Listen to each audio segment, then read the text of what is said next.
Bonjour à tous. Ce que nous avons ici est un support pour carte graphique. Alors il faut savoir que dans les boîtiers de type tour, donc qui sont verticaux, votre carte est placée parallèlement au sol et donc tout le poids de la carte graphique est supporté par le connecteur PCI Express. Ce qui fait qu'avec le temps, vous avez une certaine torsion qui peut s'effectuer, les cartes étant de plus en plus lourdes.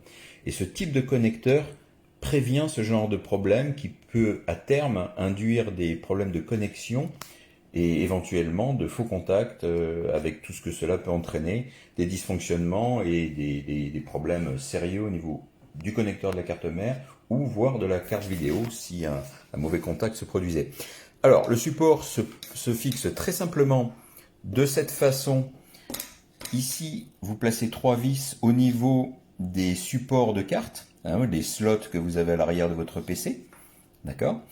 Et ensuite, vous choisissez une des deux équerres ici. Il y en a une qui fait 14 mm de long, l'autre qui fait 26 mm de long.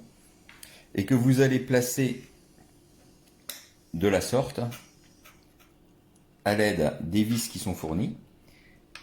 D'accord. Vous voyez, ce sont des vis à tête molletée, ce qui permet d'effectuer un serrage sans outil, mais vous pouvez utiliser un tournevis plat ou un tournevis cruciforme.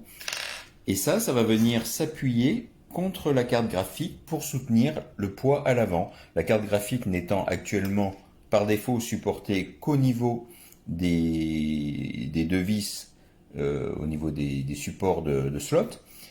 Tout le poids de la carte, au lieu qu'elle ait tendance à se déformer sous son poids et à fléchir avec le temps, eh bien, vous aurez un support à l'avant qui va donc répartir le poids de façon uniforme et soulager le connecteur de la carte mère.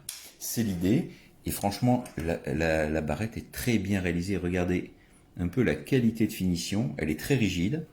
Et en plus de l'effet fonctionnel donc de support, toute la tige intègre une LED de type ARGB. Alors l'avantage de la RGB, c'est que c'est du RGB adressable. C'est-à-dire qu'au lieu d'avoir des effets lumineux fixes avec des effets changeants avec toutes les LED en même temps, chaque LED qui compose la barre de LED est adressable individuellement, ce qui vous permet des effets lumineux bien plus riches.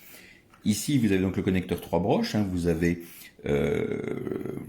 le ground, c'est-à-dire la terre, le 5 volts et le port d'adressage.